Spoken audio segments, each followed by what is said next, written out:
오늘 주신 주님 말씀은 마태복음 20장 25절부터 28절까지입니다. 함께 봉독하도록 하겠습니다. 마태복음 20장 25절부터 28절까지입니다.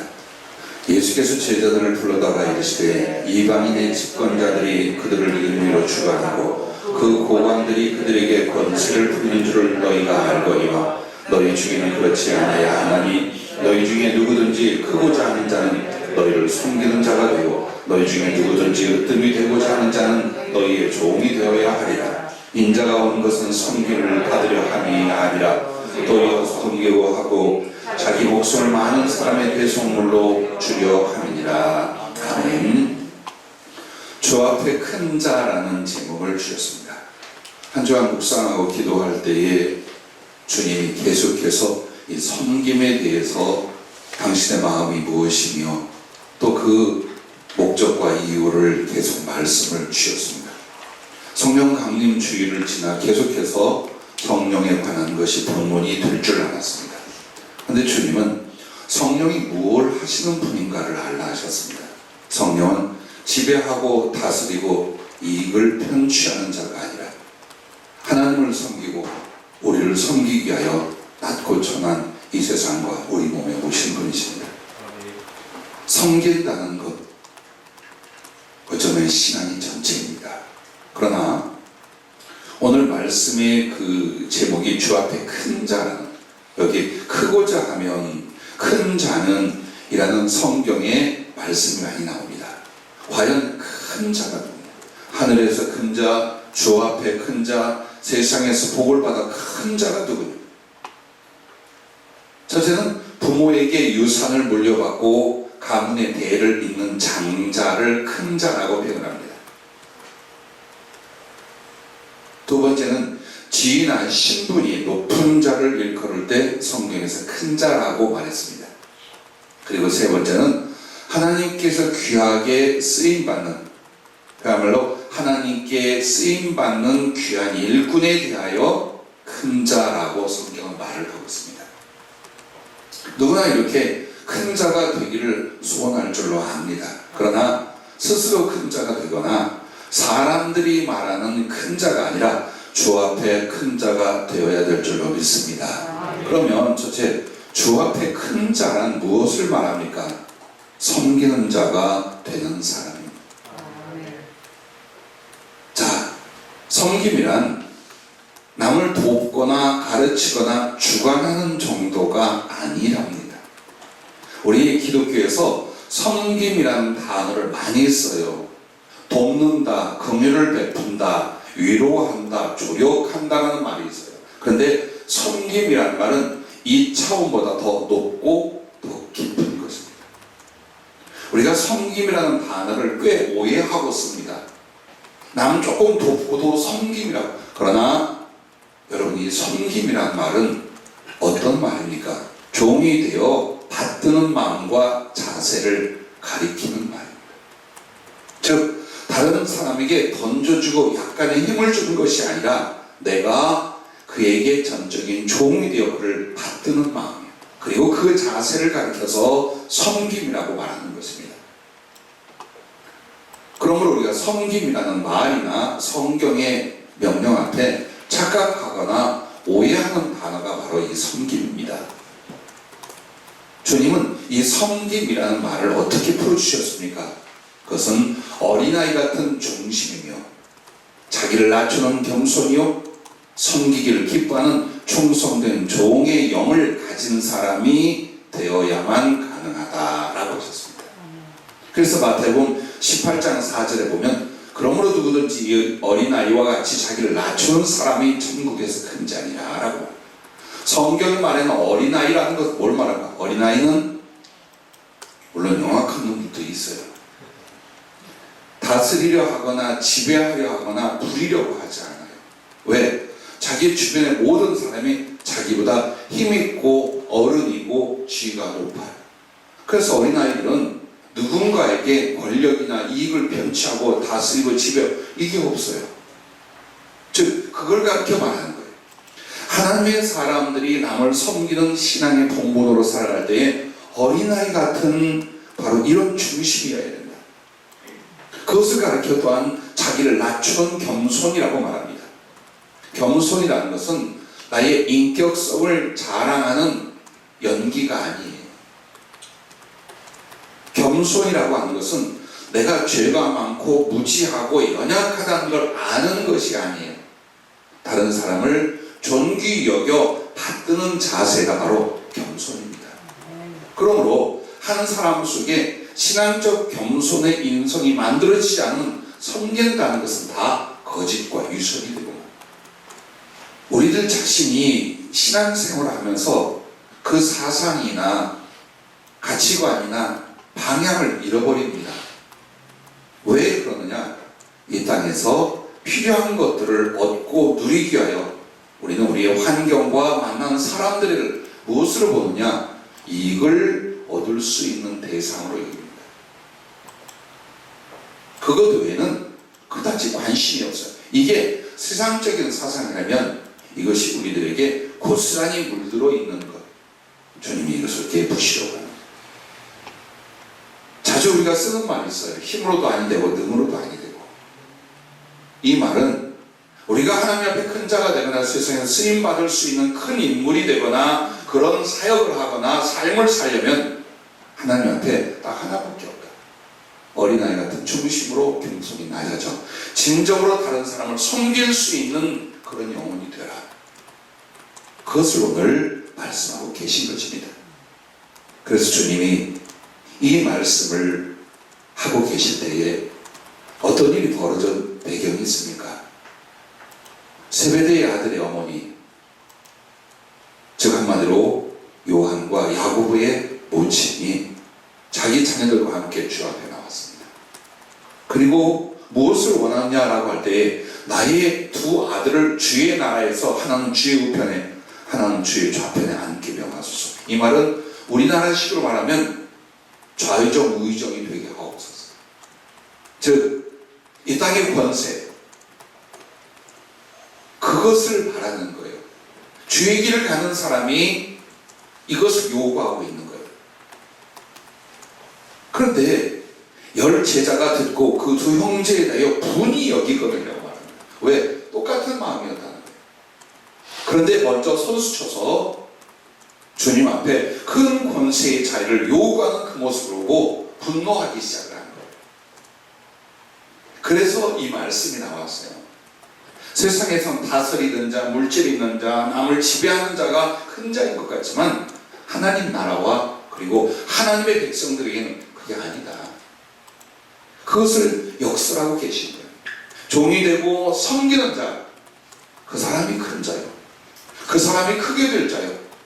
그 사람 바로 하나님께 쓰임받을 자라는 걸 주님이 역설하고 계신 말씀이 오늘 본문입니다. 사는 삶이 너무 힘들고 어려워서 투쟁까지 삽니다. 남을 섬긴다는 것은 종교적인 형식의 약간의 베품과 도움 정도이지 내 인격과 신념과 가치관이 섬기는 자로서 가야 된다는 걸 아무도 생각하지 못하고 있는 시대입니다. 그러나 주님의 말씀도 우리를 구원하는 임하신 성령님도 그 본질이 섬김이시며 우리를 만들어가는 방향과 목표가 섬김이라는 것을 오늘 다시 한번 우리가 기억해야 될 줄로 믿습니다. 그래서 섬긴다, 섬기는 사람이 된다는 건 자기를 높이기 위하여 사는 것이 아니라 주님을 인하여 다른 이들을 받들고 섬기는 중심과 꿈과 삶을 사는 것이라고 할 수 있습니다. 그러면 섬기는 자가 되려면 왜? 처음부터 섬길 수 있는 기능이나 인격을 가지고 태어난 사람은 없어요. 죄는 가장 큰 인격적 특성이 뭐냐면 이기심입니다. 이기심이라는 건 자아중심적이에요. 모든 걸 자기를 위하여 자기로 말미암아 이렇게 사는 것이 인간의 죄성의 중심인 이기심이에요. 바로 이 이기심 덩어리들을 어떻게 주님을 닮고 주님의 사랑과 생명의 활동이 되는 섬김으로 나갈 수 있느냐, 이걸 주님이 여러분의 구원 안에 만들어 가시는 거예요. 이거 잊어버리면 우리는 완전히 외식과 유희선의 가짜들로 끝납니다. 예수 이름을 응용하고 이용하는 것 외에는 없습니다. 그러면 이 섬기는 자가 되려면 가장 중요한 것이 바로 첫째, 그리스도를 본받으려 하는 것입니다. 20장 28절 말씀에 인자가 온 것은 섬김을 받으려 함이 아니라 도리어 섬기려 하고 자기 목숨을 많은 사람의 대속물로 주려 함이니, 그걸 말하고 있습니다. 자, 주님 당신이요, 그 고백시에서도 말씀을 했지만 창조가 뭐냐? 우리를 섬기게 하셔야겠어요. 십자가의 구속이 뭐냐? 살과 피와 모든 걸 내어주시는 섬김이에요. 부활 당신을 위하여 한 것이 아니라 우리 의롭다 하심을 위하여 하시는 섬김이에요. 주님의 재림 심판이 아니라 우리에게 다시 오셔서 온전하게 섬기려는 거예요. 하나님의 나라와 천국은 뭡니까? 우리를 하나님의 모든 것으로 영원히 섬기시는 거예요. 하나님은 지배자가 아니라 섬기는 분으로 계셔요. 그러므로 그의 자녀요, 그의 성품과 본성을 본받아 만들어가는 우리에게 주님은 끊임없이 어떤 사람으로, 이기적인 사람, 남에게 이익을 편취하는 사람, 이런 사람을 섬기는 사람으로서 본질적 성숙을 이루려고 은혜도 주고 연단도 하시고 방향도 잡아주셔 지금까지 인도하신 거예요. 그런데 이 부분을 깨닫지 못하면 계속 어때요? 주님의 인도하심과 성령의 주관하심과 충돌만을 일으키는 거예요. 끊임없이 충돌. 그런데 얼마나 죽을 맛이 있습니까? 여러분이 가장 중요한 삶의 변화는 그리스도의 말씀을 위하여 성령이 여러분 안에 들어오시는 일이에요. 그럼 이 성령은 법적으로 와 계시냐, 이론적으로 계시냐, 그게 아니라 한 인격체로 나와 연합되어 계셔요. 그래서 여러분 아주 세심하고 예민하게 여러분의 감성 안에, 여러분의 의지 안에 성령의 작용과 감화를 경험하고 계셔요. 다만 인정을 안 하기 때문에 몰라요. 즉 나의 마음과 감정 상태에 성령이 같이 계셔서 내 마음의 괴로움이 어디서 오며 내 마음의 불안과 두려움이 어디서 오며 모든 부정적인 상태가 어디서 오는가를 보죠. 성령을 거스리는 태도나 마음가짐이나 삶의 목적들이에요. 절대 평안이 없어요. 왜? 성령이 아파하고 책망하고 괴로워하셔야 돼 안에서. 그래서 기쁨도 보람도 평안도 없어지는 거예요. 그럼 어떻게 할 것인가? 환경을 바꾸랴, 사람을 바꾸랴, 생활을 바꾸랴? 아니요, 나의 중심을 바꿔가는 거예요. 이 부분에 기도와 목적을 가지지 아니하시면 여러분 끝까지 섬기는 사람이 아니라 섬김을 받기 위하여 몸부림치며 갈등과 고통 속에 인생을 낭비하고 그리고 하나님의 연단 속에 끝날 수 있다라고 하셨습니다. 자, 여러분이 그리고 내가 신앙인으로서 우리의 신앙의 본질과 그리고 그 내용과 방법이 무엇입니까? 예수 그리스도를 본받는 것입니다. 다른 거 없습니다. 제자가 누구입니까? 그리스도를 본받는 것입니다. 이것 외에는 여러분의 모든 노력과 기도의 방향이 없습니다. 그래서 남 섬기는 마음과 행위, 그 이유를 주께서 내게 그리하셨기에 나도 주님을 섬기기 위해 남을 섬긴다. 이것이 사상이고 중심이고 여러분의 가치관이 되죠. 그렇지 않으면 신앙적인 하나의 형식과 형태로 남 좀 돕다가 짜증내고 원망하고 갈등하고 그렇게 됩니다. 그래서 결국은 섬김이 아니라 종교적인 허세로서 다른 사람을 도우니 어쩌니 뭐 봉사 아닌 섬김 아닌 이런 걸로 끝나게 됩니다.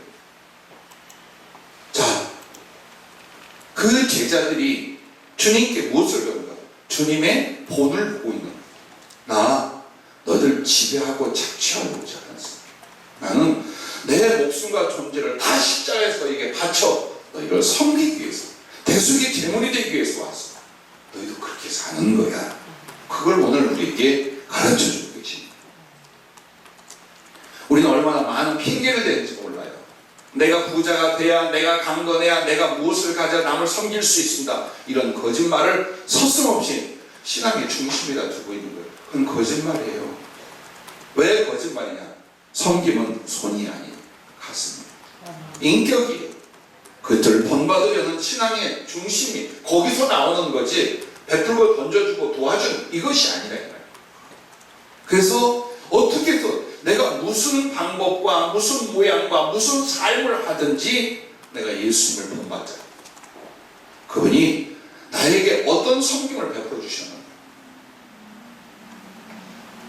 인생을 돌아보고 은혜 받았던 삶을 돌아보면서 그분의 사랑과 섬김을 내가 얼마나 많이 경험했고 누리고 그리고 지금도 함께하는지 알잖아요. 그것을 내 안에서 나도 그렇다면 내가 주님을 섬기는데 영이신 주님이 만져지는 것 아니에요. 집을 사드리고 차를 사드리고 식사를 대접하는 게 아니에요. 그분은 딱 하나로 당신을 섬기기 바래요. 너의 형제와 너의 이웃을 섬김으로 나를 섬기는 것이다. 그걸 주님이 우리에게 말씀하고 있어요. 그래서 여러분이 남에게 행할 때에 이 사람을 통해 이익이 얼마나 오고 이 사람을 통해 즐거움이 얼마나 오고 내가 함으로 말미암아 이 사람은 어떻게 되고 이걸 계산하는 것이 아니라 내가 하는 건 무조건 예수님께 하고 있는 그 마음의 정중함도 상대를 존중함도 행위와 언어와 모든 것들을 주님에게 하는 그 마음 그리고 실제로 그것을 주관하고 받으시는 것은 주님이시기 때문입니다. 잘 아는 목회한 지 얼마 안 되는 한 목사님이 주중에 고민 상담을 했어요. 목회자끼리 이야기인데 웃으면서 씁쓸하게 들을 수 있는 이야기예요. 얼마 되지 않은 우리 교인들 중에 상당수가 약속을 지키지 않습니다. 무엇을 하겠다, 어떻게 하자 말은 다 하는데 이것을 지키는 사람이 없습니다. 그리고 하는 말이 기대할 줄 몰랐습니다. 이런 식으로 한다는 거예요. 근데 그게 분노가 일어나더라는 거예요. 이 기본적인 약속, 신앙의 성장과 주님을 위하여 하고자 하는 약간의 약속이나 실천 문제도 변명하고 핑계하고 이런 사람들하고 내가 같이 가야 되는가 하는 상처와 분노가 막 일어나더라는 거예요. 그래서 어떻게 했느냐? 금식기도를 들어갔어요. 그리고 목사님 주님의 마음과 말씀을 듣고 싶습니다. 그때 주님이 이러시네요. 나 같은 것을 주님이 섬기셨어요. 그래서 내가 할 수 있는 주님 섬김은 바로 그런 자들을 섬기는 거예요. 즉 섬기는 대상은 내 마음에 들고 안 들고 이익이 되고 손실이 되고가 아니라는 거예요. 그리고 왜 주의 종이냐? 그런 사람들을 섬기기 위하여 주의 종을 가는 거지 목사가 돼서 주관하고 다스리려는 것입니다. 물론 그 상담과 그 영적 대화는 나에게도 다시 한번 다짐케 하는 것이었어요. 자, 우리의 가족, 믿음의 형제들, 어쩌면 영적으로 상관없는 이웃들을 경험하고 만나고 살아갑니다. 어떻게 할까요? 신앙을 어떻게 나타내야 될까요? 말을 잘해 전도해야 될까요? 받음과 간증을 통해서 부러움을 사게 만들어야 할까요? 그렇지 않아요.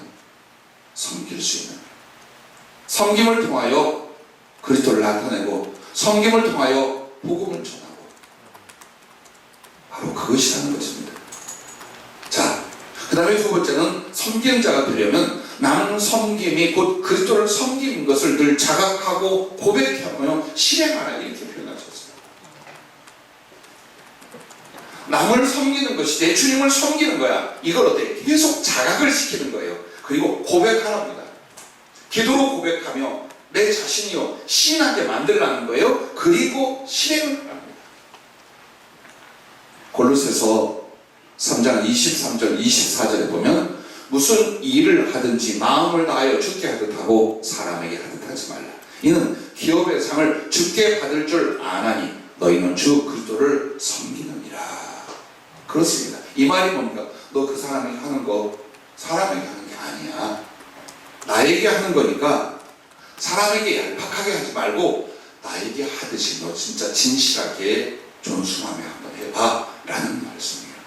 그래서 여러분의 생각과 의식이 남을 섬기는 어떤 마음과 자세와 행위가 이게 주님을 위한 거야 라고 한다면 얼마나 경건하고 얼마나 진실하고 얼마나 간절하고 얼마나 사랑스럽겠습니까? 그걸 생각하라는 거예요. 그리고 스스로 고백을 합니다. 기도할 때 혹은 내가 내 자신에게 권면하는 거예요. 그렇게 해야 돼. 이것이 옳아. 이렇게 하는 거야. 속상할 때. 마찰이 일어났어. 내가 저런 것을 위하여 내가 저것들을 이게 아니라는 거예요. 난 주님께 하고 있어. 주님이 내게 하셨으니까 나도 주님을 위하여 저들에게 하는 것이야. 당연히 해야지. 계속해서 고백하라는 겁니다. 그리고 사람들에게만 내가 마음이 착하고 좋아서 너를 돕는 게 아니야. 그걸 나타내려 하지 말라는 거예요. 주님 때문에. 그래서 이 사람의 고마움이나 이 사람의 시선이 그리스도를 향할 수 있게 하는 거예요. 그걸 계속하는 거예요. 그래서 이 모습이 가장 잘 나오는 게 바로 창세기 요셉의 그 자기 형제들과의 대화예요. 요셉의 형들이 요셉을 죽이려 했고 팔아넘겼잖아요. 철저히 원수가 되어버렸어요. 그리고 요셉은 13년, 20여 년 세월이 지나서 그는 하나님의 은혜로 당시 세계 최고의 제국이었던 애굽의 실권자가 됐어요. 그리고 기근이 들었어요. 그러므로 형제들과 아버지가 소문을 듣고 애굽에 와서 식량을 사러 오게 만들었어요. 그리고 시험 끝에 만났습니다. 자, 지금 이 애굽의 실권자가 그에게 생명을 지금 의탁해야 될 이 사람들은 옛날 자기 동생을 죽이려 했던, 미워하고 저버렸던 자들이에요. 이걸 알게 됐어요. 어떨까요? 얼마나 두렵고 얼마나 고통스럽고 얼마나 지나간 날들이 후회가 되겠어요. 그리고 평범한 사람의 요셉은 이걸 무엇으로 생각했어요? 복수의 기회로 생각했지요. 너 조금만 당해봐라. 너 자식들까지 한번 당해봐. 그런데 이 요셉이 성품도 그렇지만 그 세월 동안 주님 안에서 뭘 만들어 놨느냐? 섬기는 자를 만들어 놨어요. 그래서 요셉이 형들에게 이르되 내게로 가까이 오소서. 그 두려워가 있는 형제들 그들이 가까이 가니 이르되 나는 당신들의 아우 요셉이니 당신들이 애굽의 판자라. 당신들이 나를 이곳에 팔았다고 해서 근심하지 마소서. 한탄하지 마소서. 하나님의 생명을 구원하시려고 나를 당신들보다 먼저 보내셨나이다. 이 땅에 2년 동안 흉년이 들었으나 아직 5년은 밭가리도 못하고 추수도 못할지라. 하나님이 큰 구원으로 당신들의 생명을 보존하고 당신들의 후손을 세상에 두시려고 나를 당신들보다 먼저 보내셨나니 그런즉 나를 이리로 보낸 이는 당신들이 아니요 하나님이시라. 하나님이 나를 바로에게 아버지로 삼으시고 그 온 집의 주로 삼으시며 애굽 온 땅의 통치자로 삼으셨나니 네 놈들이 팔아먹어서 내가 이 꼴이 되어 여기까지 왔지만 말이야 내가 이렇게 된 거야 라는 생각이 없는 거예요. 그런 원망도 있었겠죠. 그러나 하나님의 은혜 가운데 성숙한 요셉은 그 원한 맺힌 상황과 형제들을 만났을 때 당신들이 팔아서 이렇게 된 게 아닙니다. 하나님이 당신들을 구원케 하게 하여 나를 먼저 보내셨다는 것입니다. 보세요. 원인도 이유도 목적도 누구에게 있어요? 주님께 있어요. 그래서 그들을 섬기고 그들의 자녀와 그들의 집안 전체를 돌보는 자로 자처합니다. 자, 세월이 지나서 애굽에 같이 와 있던 요셉, 즉 이 요셉의 아버지 야곱이 죽었어요. 그러다 또다시 형들이 불안에 떨기 시작한 거예요. 이제 아버지가 있으니까 아버지의 낯을 보고 우리를 용납한 것 같았으나 이제 아버지가 안 계시면 분명히 복수할 수도 있겠다. 왜? 섬기는 자와 섬기지 않는 자의 근본 생각이 이와 같이 차이가 있는 거예요. 섬기는 사람은 어떻게 해서 이를 갈고 복수하리라, 저것들을 짓밟으리라, 저것들을 이용하여 내가 잘 살리라. 없어요. 그거 안 같습니다. 그러나 섬김이라는 것에 훈련이 되고 목적이 아닌 사람들은 어때요? 합니다. 그렇게. 반드시 그렇게 합니다. 크리스찬 마찬가지입니다. 목사 마찬가지예요. 그러니 이 요셉의 형제들이 또다시 불안과 두려움에 떨고 있었습니다. 그래서 창세기 50장 15절부터는 요셉의 형제들이 그들의 아버지가 죽었음을 보고 말하되 요셉이 혹시 우리를 미워하여 우리가 그에게 행한 모든 악을 다 갚지는 아니할까 하고 요셉에게 말을 전하며 이르되 당신의 아버지가 돌아가시기 전에 명령하여 이르시기를 너희는 이같이 요셉에게 이르라 네 형들이 네게 악을 행하였을지라도 이제 바라건대 그들의 허물과 죄를 용서하라 하셨나니 당신 아버지 하나님의 종들이 우리 죄를 이제 용서하소서 하며 요셉이 그들이 그에게 하는 말을 들을 때에 울었더라. 가슴. 자기 사랑과 섬김의 중심이 그게 아닌데 그들의 두려워하는 모습, 그들의 너무나 차이나는 그 상태를 보고 펑펑 울어버렸어요. 어떤 사람이 눈물에 대한 이야기를 해요. 눈물은 좋은 것이에요. 독한 사람 눈물 없어요. 은혜 메마르면 눈물 안 나요. 그런데 사랑 있는 사람, 은혜가 있는 사람은 감정의 깊은 예민함이 때로는 감격으로, 때로는 사랑으로, 때로는 긍휼로, 때로는 회개로 터져 나오나 봅니다. 자, 요셉이 뭐라고 합니까? 그들에게 이르되 두려워하지 마소서 내가 하나님을 대신하니까 당신들은 나를 헤아려 하였으나 하나님은 그것을 선으로 바꾸사 오늘과 같이 많은 백성의 생명을 구원하게 하시나니 당신들은 두려워하지 마소서 내가 당신들과 당신들의 자녀를 기르리이다 하고 그들을 간곡한 말로 위로하였더라. 이렇게 성경합니다. 왜 그에게 어마어마한 지혜가 임하며 물질과 권세가 임하며 애굽 전역과 주변의 인민들과 자기의 친족들까지 다 살려낼 수 있는 이렇게 큰 자로 쓰임을 받을 수가 있었을까요? 보세요. 중심이었다. 어떤 모습이냐 보세요. 그래서 그는 그에게 주어진 권세나 물질이나 능력 전부 다 뭐예요? 왕을 섬기고 백성을 섬기고 굶어 죽고 그리고 기아 속에 허덕이는 자를 섬기고 마지막에 원수였던 형제들과 그들의 가족까지 섬기고 위로하는 자로 기꺼이 자처했어요. 왜? 하나님 때문에. 하나님 때문에 말하는 거예요. 이게 우리들의 고백이어야 돼요. 우리의 중심이어야 돼요. 때로는 이기심이 치솟아요. 자기와 자기 가족밖에 모르는. 근데 그것을 우리가 어때요? 부끄러워할 줄 알아요. 아, 이렇게 사는 게 아니야. 내가 하나님 앞에 이렇게 사는 게 아니야. 당신을 섬기는 것은 만나는 사람들과 혹은 주변에 있는 혹은 내가 더 나을 수 있는 사람들을 섬기는 것이 그게 잘 되든 되지 않든 우리의 중심이며 우리의 고백이며 우리의 행위로 나타나갈 때 섬기는 자로 하나님께 인정받으실 줄로 믿습니다. 자, 그리고 세 번째는 끊임없이 자기를 부인하여 자기 부인이라는 말을 우리는 성곽이는 없다, 맹구는 없다 이러고 사는 게 아니에요. 자기 부인이라는 건 자기 이기심과 자기 중심적 사고와 생각을 바꾸는 거예요. 어떻게? 주님 중심, 다른 사람 중심으로 바꾸는 거예요. 그러기 위하여 치솟아 오르는 이기심을 버리는 거예요. 그게 자기 부인이에요. 그게 약간의 죄성을 이렇게 회개하거나 그걸 주님 앞에 절제하는 것이 아니에요. 자기 부인이라는 건 자기의 이기심, 자기의 자기 사랑 이걸 섬기기 위하여 내려놔버리는 거예요. 이 부분이 훈련되지 않는 사람은 죽었다 깨도 안 됩니다. 다 뭘로 보여요? 나를 도울 자, 내가 이용할 자로 보여요. 아니면 끊어. 상관없어. 그리고 좀 베풀어서도 반드시 거기에 대한 보상을 생각하고 있어요. 이건 세상 사람이고 성령의 사람은 아니에요. 그리고 우리가 이런 부분에서 얼만큼의 유익과 얼만큼 더 좋은 생활 여기에 가치관을 두지 말라는 거예요. 어떻게 해서 받은 바 은총과 사랑을 섬기고 베풀고 나눔으로 말하면 내가 그들을 섬기는 그 성숙함에 이를 것입니다. 계속해서 자기를 부인하며 사람을 대하여 긍휼과 존경을 품는 것입니다. 사람을 보고 멸시하고 함부로 대하면 안 돼요. 누군가 오랜 지인이 저한테 그래요. 목사님 혈기가 많이 없어졌죠.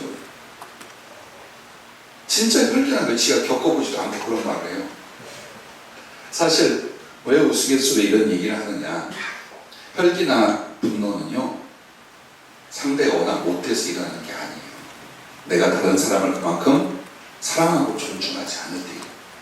즉 이기심과 교만해서 다 못마땅한 거야. 다 나만 옳고 다른 사람 다 못다. 이런 사람들이 돼요. 승질 내고 꼬라지 부리고 사람 비판하고 사람 정죄하고 이렇게. 그 부분을 정말 도려내기 위하여 기도하고 몸부림치는 시간들이 있었어요. 그러지 않고 섬길 수가 없는. 목회가 뭡니까? 직업과 사업입니다. 아니 계속 머릿속에 가슴속에 두면 주좀 섬기고 교인들 섬기고 필요한 영혼들을 섬기는, 계속 그렇게 합니다. 근데 마음속에 때로는 상처와 분노와 갈등, 절대로 섬기는 마음을 가질 수가 없어요. 그거 불가능합니다. 그래서 주님이 나와 여러분에게 자기를 통하여 사람을 대하여 어떤 걸, 긍휼과 존경을 품어 만드는 거예요. 누구든지, 아이에서부터 어른들까지. 무시할 만한 약한 자와 모자란 사람이 있다 할지라도 그들에게 늘 존경을 갖고 그 다음에 긍휼을 품는 이 마음과 성품이 안 만들어지면 섬김이라는 건 없어요. 절대로 못하는 거예요. 그래서 자기 부인을 통하여 사람을 대하여 긍휼과 존경을 품고 그 다음에 사람에게 이익을 취하지 말라. 여러분, 섬기는 것은 이익을 취하는 것의 반대예요. 먹고 살 아니에요. 장사를 하지 말고 사업을 하지 말라는 뜻이 아니에요. 있잖아요, 내 가슴에. 나는 알잖아요. 이것이 정당한 수고의 대가인지 어떻게 해서든 사람을 통해 이익을 얻고자 하는 나는 알잖아요. 그걸 말하는 거예요. 사람을 낼 때 이익을 취하려는 게 아니에요. 섬기고 돕고 위로하는 쪽으로 사람을 맺어가려는 거예요. 굉장히 중요한 가치관이에요. 아니면 우리는 사람을 그 만남과 관계를 뭘로 해요? 이용하는 거예요. 부끄러운 일이에요. 정말 그거 참 부끄러운 것이 없어요. 물론 경제적인 관계 속에 우리는 소득을 갖습니다. 그걸 말하는 게 아니라 우리 양심과 자세, 중심. 그 다음에는 사람을 다스리고 주관하지 말, 즉 분리하려고 하지 말. 어느 날 목회의 갈등을 제가 양심선언 고백을 하며 이거예요. 하나님의 말씀과 주님의 마음과 성령의 지시와 예언 모든 것이 쏟아져요. 그러므로 나는 내 사명이 뭐냐? 어떻게든지 주님 뜻대로 가르치고 그들을 인도하여 주님 앞에 더 성숙하고 주의를 감당하고 복을 받고 이 생각. 근데 여기서 실수가 뭐냐? 나는 가르치는 자가 아니라는 거예요. 나는 언제나 섬기는 자예요. 이걸 혼동하는 순간 뭐가 오느냐? 교만도 오고 상처도 오고 불만도 오고 하더라고요. 그러나 내가 가르침이 아니라 이 나눔을 통하여 하나님의 말씀으로 성령으로 그리스도의 오랜 경험으로 섬기리라 한다면 돼요. 그들의 흠도 그들의 부족함도 그들의 실수도 얼마든지 내 안에서 용납. 그러니까 나의 섬김이 필요해. 이렇게 가겠지요. 그러나 가르치는 자라 다스리는 자라 생각할 때 이것도 못해. 이 정도밖에 안 돼. 어쩌면 저럴 수 있어. 이렇게 되는 거예요. 그래서 주님이 우리에게 항상 나와의 관계를 갖고 나를 만나고 나와 함께하는 사람들을 어때요? 다스리고 가르치고 주관하려 하지 마라. 오직 섬기는 거예요. 그래서 섬김에 대한 사상과 가치관과 성품을 계속 세우고 만들어 감으로 말미암아 여러분은 세월을 따라 섬기는 자, 즉 주님이 인정하는 섬기는 자로서 세워질 것이다 라고 말씀을 주셨습니다. 나는 한 40여 년 사역 속에 의도치 않게 물질로 주의를 할 사람들을 만나게 되고 양육하는 사역 속에 사실 들어가게 됐어요. 그런데 많은 사람들을 만나요. 우리 교회 안에서와 밖에서와 무엇을 보았느냐? 주님이 중심이 드러나게 만들어요. 근데 그 중심이 드러날 때가 언제냐? 물질 앞에서요. 물질 앞에, 돈 앞에서. 사람 중심이 얼마나 조급한지, 얼마나 욕심이 있는지 그게 드러나요. 그런 사람들은 영적인 맥락과 영적인 양육 혹은 주의 쓰심에서 가차없이 탈락시키는 거침까지 받았어요. 왜? 섬김만이, 섬김의 의지와 중심만이 하나님이 일을 하고 하나님을 쓸 수 있고 하나님을 담아줄 수 있다는 거예요. 근데 이건 안 만들어. 그리고 이제 하나님이 하는 말이 내가 주의를 하겠습니다. 뭘로? 섬김이 주의인데 지금 그렇게 안 하면서 뭘로? 던지고 나누는 것이 아니에요. 마음부터 그리스도를 섬기듯하는 이걸 우리가 가난할 때이든지 시작할 때이든지 어려울 때든지 만들어 가셔야 합니다. 주님은 속이지도 않지만 속지도 않으십니다. 내가 무엇을 소원하고 내가 무엇을 좀 기도했다고 주님은 어이구 그러냐 하시지 않습니다. 나의 행위와 나의 중심과 나의 미래를 주님이 아시는 거예요. 근데 거기서 주님이 바라고 인정하는 건 딱 한 가지가 뭐냐, 이기적인 한 인간이 주의 은혜와 주님을 섬기기 위하여 섬기는 자로서 인격성과 삶이 자리매김해 가는 이 과정, 이걸 주님이 보신대요. 이거 보신다. 그래서 섬길 수 없는 사람은 뭐가 오느냐, 죽는 날까지 연단만 온답니다. 시련 연단만 일어나게 된다. 좀 편해야지, 좀 잘 살아야지. 여러분, 육신이 원하는 바예요. 그러나 우리는 육신을 넘어선 그리스도의 사랑이 우리 안에 진리요, 우리의 갈 길이요, 우리가 이룰 부분이라는 거예요. 그래서 그 그리스도의 사랑을 한마디로 사람에 대하여 우리는 섬김이라고 주님이 우리에게 가르쳐 말씀하고 계신 것입니다. 여러분, 주님 앞에서 말씀 끝에 이 말을 듭니다. 큰 자로 인정받으면 그때부터 어떤 일이 벌어지는 거예요. 그냥 무한정 인격적 성숙을 말하는 게 아니에요. 주님의 제자들이 나름대로 열심히과 하나님을 경외하고 그리스도를 위하여 살 수 있는 기질과 마음을 가지고 제자로 부름을 받아 따라왔어요. 그런데 오늘 이 본문은 그들이 아직도 육신적이고 세상적인 이기심을 벗어나지 못한 미성숙한 신앙과 인격성을 보여주는 거예요. 누구처럼? 우리들처럼. 그리고 그것이 끝내 벗겨지지 않은 자가 누굽니까? 바로 유다였더라고요. 그런데 이 주님의 제자 나중에 어떻게 됩니까?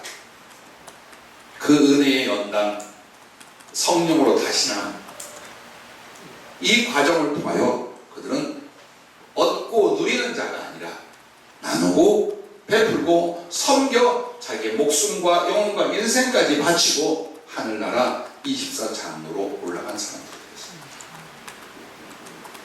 성경은 우리에게 이 거룩한 역사의 이야기를 하면서 뭘 가르치는가? 너에게 하는 말이야. 너를 그렇게 만들려고 하는 거야. 너에게 주고자 하는 거야. 이걸 우리한테 지금 적용하고 계신 것이에요. 자, 첫째는 주님이 섬기는 자로서 여러분을 큰 자라, 가난해도 연약해도 무능해 보여도 만약 주님에서 섬기는 자로서 큰 자야 라고 인정한다면 어떤 일이 벌어집니까? 하나님의 은혜를 맡기셔서 귀하게 쓰신다 라고 했습니다. 은혜를 맡긴다는 표현이요, 참 기도하면서 감동했어요. 주님 그러세요. 내가 그에게 나의 은혜를 맡겨서 내가 그를 귀히 쓸 것이다. 여러분과 내가 아는 주님이 타고 예루살렘의 십자가에 입성할 때에 뭘 탔죠? 새끼나귀예요. 물론 겸손이라는 것은 성경이 주석이 달려 나와요. 그러나 그 새끼나귀가 뭐냐? 섬기는 자의 모습이에요. 어린아이에 대한 표현이 새끼나귀야. 겸손하고 낮아지고 볼품없는 것이 새끼나귀예요. 그리고 낙이라는 건 뭐냐? 평생 짊어지고 주님을 섬기다 죽는 존재예요. 그래서 그 섬김의 본질과 행위가 무엇인가를 교훈하는 게 뭐냐? 새끼 낙이 타고 하는 거예요. 볼품없어요. 값지지 않아요. 어떤 영광도 없어요. 새끼 낙이. 그러나 그리스도 하나님이 그를 쓰시고 그의 탐으로 말미암아 존귀와 영광을 취하게 됩니다. 그게 우리들의 모습이에요. 좀 더 잘 살아보려고 악착같이 몸부림치는 것은 비참해요. 그리고 나중에는 진리를 벗어나 비굴해지게 되어 있어요, 사람이. 진리는 당당해야 합니다. 여러분 진리를 믿고 진리를 따른다면 어때요? 양심에서부터 당당해. 왜? 진리 이상의 것이 없어. 그러나 내가 그 진리를 추구하지 못할 때는 뭐가 됩니까? 비굴해지기 시작해요. 신앙이 비굴해진다는 것만큼 비참한 일이 없어요. 가난보다도 질병보다도 고통스럽고 부끄러우면 비굴해지는 거예요. 근데 그게 어디서 오냐? 섬기는 자로 살려고 하면 비굴해질 게 없어요. 근데 얻어야 해, 모아야 해, 누려야 해, 뺏어야 돼, 이쪽으로 가잖아요. 세상과 타협하고 진리 앞에 비굴해질 수밖에 없다라는 거예요. 그래 여러분과 나는 항상 기다리는 자로서 그릇을 만드는 게 중요해요. 하나님이 쓰시도록. 그럼 하나님이 내 돈 버는 재주를 쓸 것이냐, 가지고 있는 물질을 쓸 것이냐, 언변을 쓸 것이냐? 아닙니다. 섬기는 자로서의 인격성과 그릇을 쓰신다. 그걸 쓰신다라고 주님은 오늘도 못 박아 우리에게 말씀하고 계신 거예요. 모세를 보세요. 그가 애굽의 대장군이 되어 있고 왕자의 위치에 갔어요. 권력과 능력을 갖춰온 하나님 안 쓰셨어요. 오히려 광야에 도망가서 나이 80까지 폐기 처분된 것 같은 인생을 살게 만드셔요. 그리고 그가 하나님의 능력에 붙잡혀 주의를 할 때 나타나는 게 뭡니까? 섬기는 사람의 모습. 그는 이스라엘을 자기 군대로 만들지 않았어요. 그는 이스라엘의 왕이 되지 않았어요. 맨 밑바닥에 맨날 욕먹고 원망 듣고 고통받고 가난한 섬기는 자였어요. 그러나 주님은 그를 어때요? 아주 위대하고 하나님의 온 집, 큰 집을 다스리는 자, 섬기는 자, 충성된 자로서 그를 들어 쓰시게 됩니다. 죽는 날까지 소원이 우리에게 있잖아요. 주님, 나를 써주시옵소서. 근데 우리는 자꾸만 내가 무엇을 가져야, 내가 얼만큼 벌어야, 내가 무엇이 되어야 하나님 쓴다고 생각하는 거예요. 그게 아니라 지금 섬기는 자로서 여러분이 인정을 받는다면, 섬기게 하게 하여 하나님은 얼마든지 은혜를 맡겨 여러분 하나를 쓰실 줄로 믿습니다. 두 번째가 사랑과 화평과 기쁨의 복을 누린다라고 했습니다. 섬기는 사람은요, 갈등도 원망도 욕망도 다 넘어서 계시다. 그리고 그때 성품의 복을 그가 직접 누리는 거예요. 즉 그때의 성품을 실천하려고 애를 쓰고 훈련하는 게 아니라 이미 내 안에 성취되고 나타나는. 그래서 그리스도의 덕, 그리스도의 인격은 우리에게 뭡니까? 성품 은혜의 복으로 자기가 누리게 만드는. 그 상태에 가면 우리 영적 사람이라 주님으로 인하로 말미암아 복된 사람이다. 이 영혼의 모습이 될 것이라. 이게 바로 또한 영적 성숙이라고 했습니다. 그리고 마지막 세 번째가 하나님 나라의 장자가 된다라고 했어요. 장자라고 하는 건 뭡니까? 아까도 말한 것처럼 부모의 유산을 물려받고 가게의 대를 잇는 맏아들 큰아들이에요. 그럼 하나님 나라에도 여러분, 하나님 나라에 들어가는 사람은 다 장자예요. 그러나 그 장자의 총회인 천국에서도 장자들이 있어요. 큰 자들이 있어요. 그것을 성경은 보좌 24장로라고 말을 해요. 여기에 구약의 선지자 및 주의 복음을 전하고 주를 섬겼던, 그리고 신약에 정말 주님과 다른 영혼들을 섬기기 위해 자기 목숨까지 바쳤던 주님의 제자 등등등이 일단 대표로 하나님 보좌 우편에 24장로로 가 있어요. 그래 여러분과 내가 이 땅에서 허덕이며 살지만 내 역량 가운데 얼마나 그때의 사람으로 섬기는 사람으로서의 인품, 그 삶을 살았느냐가 하나님의 큰 자로 인정을 받는 거예요. 땅에서 쓰임받는 거 중요하지만 여러분 영원한 천국에서 장자로, 큰 자로 인정받고 그 사람과 지위 속에 들어가는 것, 이건 우리의 구원의 궁극적인 목적인 줄 압니다. 오늘 여러분과 내가 이 말씀을 통해 저는 희망을 봐요. 그래, 조금 더 섬기는 사람으로서 인격과 실천 속에 들어간다면 그때부터 연단이 아니라 주의 섬김이로서 우리를 얼마든지 들어설 수 있는 상황과 성령도 그렇게 해주신다는 거예요. 왜 우리가 성령의 충만함과 은사의 누림이 적냐? 성령이 내게 주신 은혜 그 이상의 것을 주실 때는요, 베풀고 섬기라는 거예요. 근데 이 사람 아무리 성령 부르도 섬길 사람이 아니에요. 오히려 책망하고 가르치려 하고 남 뒤집어낼 사람. 절대로 안 보여주는 거예요.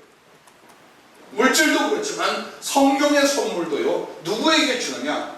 주님이 아이들만 쓰겠습니다. 싸가지를 보는 거예요. 이 사람의 싸가지를 보는 거예요. 이 인간이 믿는다, 은혜 받는다 하면서 저만리에 살고 또 퍽이나 가족밖에 몰라. 여러분, 가족은 자기 자신이에요. 가족 섬기고 가족께 나눠먹고 그게 하나님 사랑이라. 그거는요, 의무예요. 즉 자기가 자기를 사랑한 걸로 성경은 취급을 해요. 여러분 정말 사랑을 했다, 주의 이름으로 섬겼다는 건 남이에요. 남에게 하는 거예요. 그걸 한번 보세요.